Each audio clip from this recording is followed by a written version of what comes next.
Hello learners, how are you? Welcome to our YouTube channel Learn to Explore. I hope you are doing well. So guys, please don't forget to like, share and subscribe to our channel, and we are going to resume your class 9th history chapter Socialism in Europe and the Russian Revolution. Last class में हम इस chapter का already introduction पढ़ चुके हैं. What is socialism, इसको किन किन लोगों का सपोर्ट मिला, सोशलिज्म को लेकर क्या क्या आइडियाज प्रिविलेंट थे रशियन सोसाइटी में, इस आइडिया को किस तरह देखा जा रहा था, ये सब हम लास्ट 2 क्लासेस में पढ़ चुके हैं. आपको कोई भी डाउट है तो आप नीचे कमेंट सेक्शन में पूछ सकते हैं. आज की क्लास में हम स्टार्ट करेंगे Russian revolution. This is given in your history NCERT eight page number 30. You can check your NCERT book. I'm covering line by line so that you do not miss out any concept. So let's begin. The Russian Revolution. In one of the least industrialized of European states, the situation was reversed. Socialists took over the government in Russia through the October Revolution of 1917, the fall of monarchy in February 1917, and the events of October are normally called the Russian Revolution. तो जो Europe के कुछ least industrialisation जैसे कि Russia, वहाँ पे situation बिल्कुल बदल चुकी थी और जो गवर्नमेंट है, मतलब जो पावर है, वो अब सोशलिस्ट के हाथ में आ गई थी. अक्टूबर रिवॉल्यूशन कब आई थी सोशलिस्ट के हाथ में power? After the October revolution of 1917. तो अब इस चैप्टर को पढ़ेंगे तो आपको समझ में आएगा. ये थोड़ा सा फ्लैशबैक फॉर्म में है. बाद वाले इवेंट्स पहले दिए गए हैं, जैसे सोशलिज्म बाद में आया था रशिया में, वो पहले दिया गया है. लेकिन वो सोशलिज्म किस तरह से आया, रशियन रिवॉल्यूशन में कौन कौन से इवेंट्स हुए, उनका क्या क्या इफेक्ट पड़ा रशियन सोसाइटी पे और यूरोपियन सोसाइटी पे, वो सब हम आगे पढ़ेंगे. अब सबसे पहले देखते हैं रशियन एम्पायर इन 1914. 1914 के समय रशियन साम्राज्य कैसा था, कौन कौन सी सिचुएशंस वहां पर प्रेवलेंट थी. इन 1914 जार निकोलस सेकेंड, उस टाइम पे जो किंग था वो कौन था, वहां पे रूलर था जार निकोलस. वो एक ऑटोक्रेटिक रूलर था. Czar Nicholas was an autocratic ruler in Russia during 1914. Besides the territory around Moscow, the Russian Empire included current day. Moscow के अलावा, मॉस्को जो रशिया की कैपिटल है, उसके अलावा आज के कौन कौन से स्टेट्स उस टाइम पे रशियन एम्पायर का पार्ट थे, उनके नाम है Finland, Latvia, Lithuania, Estonia, some parts of Poland, Ukraine and Belarus. It was stretched to the Pacific and compressed today's Central Asian states as well as Georgia, Armenia and Azerbaijan. तो ये सब जो आप एक इंडिपेंडेंट कंट्री की तरह पढ़ते हैं जिन्हें आज, ये सब उस टाइम पर रशियन एम्पायर का पार्ट थे. The majority religion was Russian Orthodox community. जैसे इंडिया में अगर अभी हम करंट सिनेरियो देखें, करंट डाटा के हिसाब से जो मेजॉरिटी पॉपुलेशन है, it belong to Hindu religion. तो वहां पर जो मेजॉरिटी का रिलीजन था वो क्या था, Russian Orthodox Christianity, which had grown out of the Green Orthodox Church. तो इनका ओरिजिन कहाँ से था, ग्रीन ऑर्थोडॉक्स चर्च से.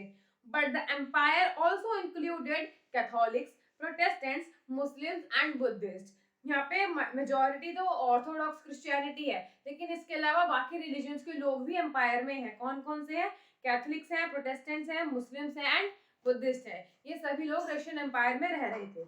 अब देखते हैं इस टाइम पर रशियन इकोनॉमी और सोसाइटी की कैसी कंडीशन थी, अर्थव्यवस्था का क्या हाल था, समाज में कौन कौन सी गतिविधियां चल रही थी और समाज किस तरह से चल रहा था. Let's look at it. अगर आप ये चैप्टर ध्यान से पढ़ेंगे और एक एक लाइन बाय लाइन समझने की कोशिश करेंगे तो टेक्स्ट बुक के क्वेश्चंस आप इजीली सॉल्व कर पाएंगे और एग्जाम में भी आपको बहुत ज्यादा अलग सा टाइम डिवोट करने की जरूरत नहीं पड़ेगी. तो एक एक चीज ध्यान से सुनिए. कोई चीज समझ नहीं आती तो आप वीडियो रिप्ले भी कर सकते हैं. फिर भी कोई डाउट है तो आप कमेंट सेक्शन में पूछ सकते हैं. At the beginning of 20th century, the vast majority of Russia's people were agriculturalists. तो ये सोसाइटी का सेटअप बताया जा रहा है कि 20th सेंचुरी के बिगिनिंग में, मतलब अराउंड 1900 के स्टार्टिंग में जो रशिया की पॉपुलेशन थी, ज्यादातर लोग जो है एग्रीकल्चर पर डिपेंडेंट थे. Around 85% of Russia's population earn their living through agriculture. 85% जो लोग हैं रशिया में एग्रीकल्चर से ही अर्न कर रहे थे अपने living. This proportion was higher than in most European country. तो जो ये प्रोपोर्शन है बाकी की यूरोपियन कंट्रीज से काफी ज्यादा था. इसमें एग्जांपल दिया गया है फ्रांस और जर्मनी में प्रोपोर्शन 40% और 50% था. In the empire, cultivators produced for the market as well as for their own needs, and Russia was a major exporter of grain. तो रशिया में जो आपके फार्मर्स थे या पीजेंट्स थे वो प्रोडक्शन अपनी नीड्स के लिए भी करते थे और मार्केट के लिए भी. And Russia was the major exporter, means Russia अपना बहुत सारा ग्रेन्स बाहर की कंट्रीज में सेल करता था, एक्सपोर्ट करता था. Industry was found in pockets, industries यहाँ पर कम थी, पॉकेट्स मतलब बहुत लिमिटेड, बहुत कम कम एरियाज में मिलती थी. Prominent industrial areas were in Petersburg and Moscow. तो ये वो एरियाज के नाम है, पीटर्सबर्ग एंड मॉस्को. जो जो भी इंडस्ट्रीज थोड़ी सी हैं तो ये इन एरियाज में है.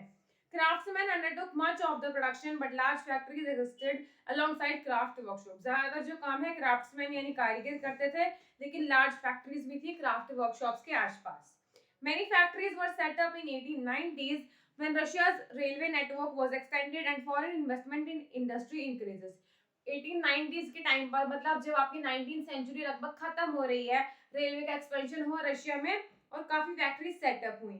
और ये सब कब हो पाया पॉसिबल? जब रशिया में फॉरेन इन्वेस्टमेंट, मतलब जो बाहर की कंट्रीज से कोई इन्वेस्टमेंट आ रहा था वो इंक्रीज हो गया उस रेट में, उसकी वजह से रेलवेज का एक्सपेंशन भी हुआ और साथ ही साथ फैक्ट्रीज भी बनी नई नई. Coal production doubled and iron and steel output quadrupled. क्या हुआ यहाँ पर? कोल प्रोडक्शन जो था वो डबल हो गया और आयरन और स्टील का प्रोडक्शन जो है, जो आउटपुट था वो 4 फोल्ड हो गया. मतलब अगर वो पहले 100 क्विंटल था, now it will down to 400 quintals.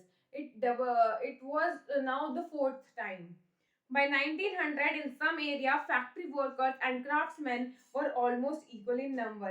1900 तक कैसी सिचुएशन थी? फैक्ट्री वर्कर्स और क्राफ्टमैन लगभग इक्वल नंबर्स में हुए थे सोसाइटी में. Most industry was the private property of industrialists. This was the one of the important social feature of the Russian society. यहाँ पे क्या है, ज्यादातर जो इंडस्ट्रीज थी वो ऑनर्स थे उनके, प्राइवेट इंडिविजुअल ओनरशिप थी, प्राइवेट प्रॉपर्टी थी इंडस्ट्रियलिस्ट की. Government supervised large factories to ensure minimum wages and limited hours of work. Government जो है सिर्फ जो बिग बिग फैक्ट्रीज हैं उनका सुपरविजन करती थी और गवर्नमेंट का काम था इंश्योर करना कि मिनिमम वेजेस मिले सभी को और काम के घंटे जो है लिमिटेड हो, मतलब एक फिक्स हो, इससे ज्यादा लोग काम ना करा पाए वर्कर्स से. But factory inspectors could not prevent rules being broken. लेकिन जो इंस्पेक्टर्स थे, मतलब जो गवर्नमेंट ऑफिशियल्स थे, वो जितने भी वहां पे सोसाइटी में भले ही रूल्स हो, उन रूल्स को तोड़ने से नहीं रोक पाते थे. Craft units and small workshops, the working day was sometimes 15 hours compared to 10 or 12 hours in factories. Craft unit और स्मॉल वर्कशॉप्स में कई बार मजदूरों को 15-15 घंटे काम करना पड़ता था, जबकि फैक्ट्रीज में 10 से 12 के बीच था. Accommodation varied from rooms to dormitories. जो अकोमोडेशन मतलब जहाँ वो रहते थे उसके तरीके और उसकी कंडीशन में भी डिफरेंस था. कुछ लोग कमरों में रहते थे और डॉर्मेटरीज मतलब जहाँ पे एक साथ बहुत सारे बेड लगा देते हैं, हॉल की तरह. आपने देखा होगा साइड में यहाँ पे पिक्चर भी दी गई है, फिगर 6. तो इन्हें कहते हैं डॉर्मेटरीज. तो कुछ लोग जो कुछ वर्कर्स हैं वो डॉर्मेटरीज में रहते थे, कुछ को सेपरेट रूम्स या क्वार्टर्स प्रोवाइड किए जाते थे. वर्कर्स वर अ डिवाइडेड सोशल ग्रुप. तो ये भी एक इम्पॉर्टेंट फीचर है सोसाइटी का कि जो वहाँ पे वर्कर्स थे वो एक ग्रुप की तरह नहीं थे, वो डिवाइडेड ग्रुप था, उनमें यूनिटी नहीं थी अभी तक, उनमें विभाजन था, अलग अलग थे वो. Some had strong links with the villages from which they come. कुछ लोगों की उन विलेजेस से, उन गांवों से अभी तक लिंक था, जुड़ाव था, जहाँ से वो आए थे. जबकि कुछ ऐसे थे जो सिटीज में ही, शहरों में ही परमानेंटली सेटल हो गए थे. वर्कर्स में जो डिविजन था उसका बेसिस क्या था? स्किल्स के बेस पे वर्कर्स में यहाँ पर डिवीजन होता था रशियन सोसाइटी में. A metal worker of St. Petersburg recalled metal workers considered themselves aristocrats among other workers. जो वहाँ पे मेटल वर्कर्स थे वो खुद को एरिस्टोक्रेट मतलब ऐसा मानते थे कि हम सबसे हायरार्की में हमारा लेवल सबसे ऊंचा है, सबसे ऊपर है. मेटल वर्कर्स अपने आप को एरिस्टोक्रेट मानते थे. क्यों? क्योंकि जो उनकी ऑक्यूपेशन थी, उनका काम था, उसके लिए ज्यादा स्किल और ट्रेनिंग की जरूरत होती थी. Women were also there in the factory and they made up of 31% of factory labor force by 1914. 1914 के समय women workforce जो है टोटल वर्कफोर्स का 31% पार्ट थी, लेकिन जो उनको पेमेंट मिलती थी, वेजेस मिलती थी, as compared to men it was very less. They get only 50 to 75% of the total of the men's wage. Division जो है वर्कर्स में ड्रेस और उनके रहने के तरीके, मैनर्स में भी दिखता था. Some workers formed association to help members in times of unemployment or financial hardship, but such associations were few. कुछ ऐसे वर्कर्स थे जिन्होंने एसोसिएशन बनाई हुई थी अपनी, और अगर कोई अनएम्प्लॉयड है या कोई दुखी है उन्हीं के ग्रुप में से, तो वो प्रॉब्लम के टाइम में उनकी हेल्प कर देते थे फाइनेंशियल हार्डशिप से गुजरने के लिए। लेकिन ऐसी एसोसिएशंस जो है बहुत कम थी। Despite division, workers did unite to strike work when they disagreed with employers about dismissals or working conditions. इतना डिवीजन हमने पढ़ा कि स्किल के बेस पे वर्कर्स में डिवीजन था, मेटल वर्कर्स खुद को एरिस्टोक्रेट्स मानते हैं, लेकिन जब ऐसी सिचुएशन हो कि उन्हें स्ट्राइक करनी है तो वो यूनिटी शो करते थे, एकजुट होकर उन्होंने स्ट्राइक भी की थी वर्किंग कंडीशंस के खिलाफ, कि वर्किंग कंडीशंस इंप्रूव होनी चाहिए। और एम्प्लॉयर्स से मतलब अगर बार्गेनिंग करनी है, जो इंडस्ट्रियलिस्ट हैं, जो ओनर्स हैं, तो उसके लिए वो सब यूनिटी शो करते थे। The strikes took place frequently in the textile industry during 1896 to 1897 and in the metal industry during 1902. पहले टेक्सटाइल इंडस्ट्री में स्ट्राइक्स हुई, बाद में मेटल इंडस्ट्री में भी हुई। In the countryside, countryside means rural area, Russian empire में जो रूरल एरियाज थे वहां पर peasants cultivated most of the land. जो लैंड कल्टीवेशन का काम मेनली किसका था? पीजेंट्स का, किसानों का। But the nobility, the crown and the orthodox church own large properties. लेकिन जो प्रॉपर्टी ऑनर्स थे वो कौन थे? एक तो जो मेजॉरिटी रिलीजन वाले हैं रशिया में, ऑर्थोडॉक्स चर्च, क्राउन मतलब जो किंग और उससे रिलेटेड है, और नोबिलिटी, यही लोग जो हैं, जो नोबल्स हैं, इन सब के पास ओनरशिप है। जबकि कल्टीवेशन का काम कौन करता है? Peasants. Like workers, peasants too were divided. Workers की तरह पीजेंट्स भी डिवाइडेड थे।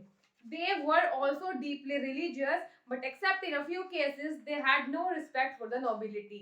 वो लोग बहुत रिलीजियस थे, धार्मिक प्रवृत्ति के थे, लेकिन अगर कुछ केसेस को छोड़ दिया जाए तो वो जो नोबल्स थे उनकी बिल्कुल रिस्पेक्ट नहीं करते थे, just because they are owners, कि उन्हें रिस्पेक्ट करनी चाहिए। जबकि हमने जब फ्रेंच रिवॉल्यूशन पढ़ा था तो हमने उसमें देखा था फ्रांस की सोसाइटी में जो वर्कर्स थे वो नोबल्स की इतनी रिस्पेक्ट करते थे, इनफैक्ट उन्होंने तो उनकी तरफ से लड़ाई भी लड़ी थी।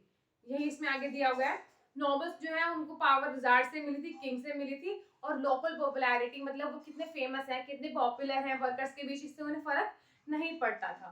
रशिया में जो पीजेंट हैं, they wanted the land of the nobles to be given to them.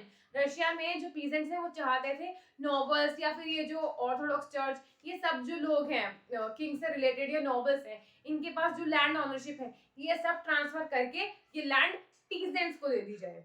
Frequently they refuse to पे rent and even murder landlords. और इसके लिए उन्होंने क्या किया था? कई बार रेंट देने से मना कर दिया कि हम रेंट नहीं देंगे, और कई बार वो मर्डर भी कर देते थे नोबल्स का। इन 1902 this record on a large scale, 1902 में बहुत बड़े लेवल पर हुआ साउथ रशिया में, और 1905 में ऐसे इंसिडेंट पूरे रशिया में बहुत ज्यादा ऑब्जर्व किए गए, देखे गए। Russian peasants were different from other European peasants in another way. They pooled their land together periodically and their commune divided it according to the needs of individual families. जो Russian peasants थे वो other European peasants से अलग थे। वो क्या करते थे? अपने सब जितने भी पीजेंट्स हैं अपने सब लैंड को पूल कर लेते थे। पूल मतलब इकट्ठा कर लेना periodically after a certain period of time. और फिर जो उनका कम्यून मतलब जो उनके ग्रुप का लीडर होता था, उसे वो मीर कहते हैं, वो क्या करता था? सबकी इंडिविजुअल फैमिली की नीड्स के हिसाब से जो पूल्ड लैंड है, जो लैंड इकट्ठी की है सबने मिलकर, सबको डिवाइड कर दी जाती थी उनकी नीड्स के हिसाब से, so that no one could be leave behind, कोई पीछे ना रह जाए, किसी के पास कम ना हो। ठीक है, तो आपको समझ में आ गया होगा कि सोसाइटी और इकोनॉमी की कंडीशन कैसी थी रशियन एम्पायर में। अब देखते हैं सोशलिज्म इन रशिया। रशिया में सोशलिज्म कैसे आया? All political parties were illegal in Russia before 1914। 1914 से पहले जितनी भी पॉलिटिकल पार्टीज थी रशिया में, they were all illegal. The Russian Social Democratic Workers Party was founded in 1898 by socialist who respected Marx ideas. तो जो लोग मार्क्स के आइडिया की रिस्पेक्ट करते थे, मार्क्स के बारे में हमने ऑलरेडी लास्ट क्लास में पढ़ा था, उन्होंने एक socialist Democrat social Democrat workers नाम से एक पार्टी बनाई थी 1898 में। However, because of government policing, it had to operate as an illegal organization. लेकिन क्योंकि पार्टीज बनाना अलाउड नहीं है, एसोसिएशन बनाना अलाउड नहीं है, इस पार्टी को भी एक इलीगल ऑर्गेनाइजेशन की तरह काम करना पड़ा। और इन्होंने अपना एक न्यूज़पेपर बनाया, वर्कर्स को मोबिलाइज किया, उन्हें अवेयर किया उनके राइट्स के बारे में, और ऑर्गेनाइज की थी कुछ स्ट्राइक्स भी। ये सब इन्होंने एक पार्टी बना के किया। हालांकि they were still operating as an illegal organisation. Illegal organisation एक ऐसी ऑर्गेनाइजेशन होती है जिसे गवर्नमेंट से कोई रिकॉग्निशन नहीं मिलता। Some Russian socialists felt that Russian peasants' custom of dividing land periodically made them natural socialists. कुछ रशियन सोशलिस्ट का क्या मानना था कि जो रशियन पीजेंट्स का ये तरीका है कि वो after a period of time periodically क्या करते हैं, लैंड को पूल करके और डिवाइड कर लेते हैं, इस वजह से वो नेचुरली सोशलिस्ट बन गए हैं। So peasants not workers would be the main force of revolution. इसलिए अगर रशिया में रिवॉल्यूशन होगा तो उसमें मेन फोर्स जो है पीजेंट्स होंगे, ना कि workers. And Russia could become socialist more quickly than other countries. और रशिया जो है बाकी किसी भी कंट्री के मुकाबले बहुत जल्दी सोशलिस्ट कंट्री बन सकता है। Socialists were active in the countryside through the late 19th century. जितने भी सोशलिस्ट थे ये जो रशिया है वहाँ के ग्रामीण इलाकों में, गांव के क्षेत्र में, कंट्री साइड में जो है किस टाइम पर बहुत एक्टिव थे, लेट 19th सेंचुरी, मतलब अराउंड 1895 के बाद, मतलब 1900 जो है उससे पहले का जो टाइम है लगभग लगभग यहाँ पर वो बहुत एक्टिव थे। They form the socialist revolutionary party इन 1900। 1898 में एक पार्टी बनाई थी डेमोक्रेट्स ने। अब 1900 में एक और पार्टी बन जाती है, socialist revolutionary party. This party struggled for peasants right and demanded that land belonging to neighbours to be transferred to peasants. इनकी क्या डिमांड्स थी, ये पीजेंट्स के साथ थे कि जो पीजेंट्स के राइट के लिए लड़ रहे थे और जो भी लैंड नोबल्स के पास है वो पीजेंट्स को ट्रांसफर कर दी जानी चाहिए। Social Democrats disagreed with social revolutionaries about peasants. तो जो पहले पार्टी बनी है इनसे 2 साल पहले, सोशल डेमोक्रेट्स, वो इनसे डिसएग्री है। वो दोनों ही जो लोग हैं इनके अलग अलग आइडियाज हैं, यहाँ पर अलग अलग व्यूज हैं। जो लेनिन है, this he felt that peasants were not one United group. Lenin को क्या लगता था, उनका क्या आर्ग्यूमेंट था, जो पीजेंट्स हैं वो एक यूनाइटेड ग्रुप नहीं है, मतलब वो एक एकजुट नहीं है। Some are poor and some are rich. कुछ पुअर हैं और कुछ रिच हैं। कुछ जो है लेबरर्स की तरह काम करते हैं, जबकि कुछ कैपिटलिस्ट की तरह बिहेव करते हैं और अपने यहाँ पर वर्कर्स को एम्प्लॉयमेंट देते हैं। Given this differentiation within them, they could not all be a part of socialist movement. अब क्योंकि उनमें इतना डिफरेंस है तो इसलिए जो लेनिन है उनका क्या था, उनका आर्ग्यूमेंट था वो एक सोशलिस्ट मूवमेंट का पार्ट नहीं बन सकते, क्योंकि इनमें अपने आप में ही बहुत डिफरेंस है, इनकी क्लास ही अलग है। द पार्टी वो divided over the strategy of organisation. तो जो पार्टी है यहाँ पर डिवाइड हो जाती है कि ऑर्गेनाइजेशन की स्ट्रैटेजी किस बेस पे होगी। अलग अलग व्यूज हैं, लोग मिक्स मैच कर रहे हैं, आइडियाज एक दूसरे से मतभेद हो रहा है, तो पार्टी क्या है, डिवाइड हो जाती है। व्लादिमीर लेनिन जो कि बोल्शेविक ग्रुप के लीडर थे, thought that in a repressive society like Tsarist Russia, the party should be disciplined and should control the number and quality of its member। तो लेनिन का क्या मानना था, जो बोल्शेविक्स के लीडर हैं, कि एक ऐसी सोसाइटी जो रशिया में जो रशिया है अपनी एक सोसाइटी है जहाँ पे जार का राज है और सबकी आवाज दबा दी जाती है, एक रिप्रेसिव सोसाइटी है। यहाँ पर जो पार्टी है ये डिसिप्लिन होनी चाहिए और यहाँ पे पार्टी के जो मेंबर्स है, हाई कमांड को मतलब कंट्रोल करना चाहिए कि कौन लोग पार्टी के मेंबर बनेंगे और कितने बनेंगे। Quality and quantity both must be controlled. जब जो दूसरा ग्रुप है मेंशेविक्स, उनका क्या मानना था, जैसे जर्मनी में सिस्टम है उसी तरह से यहाँ पर भी जो पार्टी है वो सभी के लिए ओपन होनी चाहिए कि जो भी चाहे पार्टी को ज्वाइन कर सकता है। तो इस बेस पे क्या है, यहाँ पर पार्टी में डिवाइड हो जाता है क्योंकि दोनों ही ग्रुप्स के अलग अलग व्यूज हैं। तो आई होप आपको समझ में आ गया होगा कि सोशलिज्म किस तरह से रशियन सोसाइटी में स्प्रेड हो रहा है, सोसाइटी कैसी है, वहां पर इकोनॉमी कैसी है, why people are liking the idea of socialist, why they are saying कि रशिया जो है एक नेचुरली सोशलिस्ट है और यहाँ पे सोशलिज्म जो है बाकी किसी भी कंट्री के मुकाबले बहुत जल्दी आ जाएगा। तो नेक्स्ट क्लास में हम पढ़ेंगे 1905 की रिवॉल्यूशन कैसे होती है, उसका लोगों की लाइफ पे क्या इम्पैक्ट पड़ता है, उस दौरान क्या हुआ, उसके बाद क्या हुआ, फर्स्ट वर्ल्ड वॉर में रशियन एम्पायर का क्या रोल रहा। तो आप रिवाइज करते रहिए, आपको कोई भी डाउट है आप कमेंट सेक्शन में पूछ सकते हैं। We'll see you in the next class, and also please don't forget to like, share and subscribe to our channel, and also don't forget to hit the bell icon. So guys, thank you, stay tuned, keep revising.